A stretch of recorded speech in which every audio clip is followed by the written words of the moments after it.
তীব্র গরমে রান্নাঘরে কাজ করাটা যেন আরো অসহনীয় হয়ে ওঠে। চলুন জেনে নেওয়া যাক এমন 5টি উপায় যা আপনার রান্নাঘরকে ঠান্ডা রাখতে সাহায্য করবে। রান্নার সময় পাল্টান। দিনে 2 বার বা 3 বার রান্না না করে চেষ্টা করুন একেবারেই সব রান্না সেরে ফেলতে।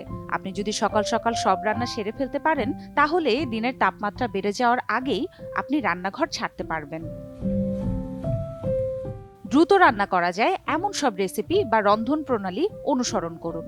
সহজ এবং অল্প উপকরণে ঘন্টাখানেকের মধ্যেই যদি আপনি রান্না সেরে ফেলতে পারেন, তাহলে রান্নাঘরে থাকার সময়টা আপনি কমিয়ে আনতে পারবেন। আপনাকে রান্নাঘরে তুলনামূলক কম সময় থাকতে হবে। চুলার আগুনের তাপ যত কম পোহাতে হবে, রান্নাঘর কিন্তু ততই সহনীয় হয়ে উঠবে। তাই রান্না করতে হয় না এমন খাবার বেশি বেশি করে খান, যেমন সালাদ বা সেদ্ধ খাবারের দিকে জোর দিন।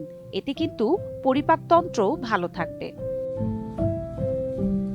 রান্নার প্রস্তুতি যতটা পারবেন আগেই সেরে ফেলুন।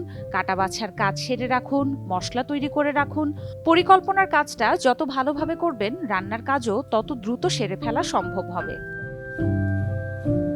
রান্নাঘরের জানালা খোলা রাখুন। চিমনি বা এক্সস্ট ফ্যান ব্যবহার করুন, যাতে যতটা সম্ভব বাতাস চলাচল করতে পারে। এতে রান্নাঘর শুধু ঠান্ডাই থাকবে না, রান্নাঘরের স্যাঁতস্যাঁতে ভাব হবে না, তেল এবং ময়লাও জমবে না।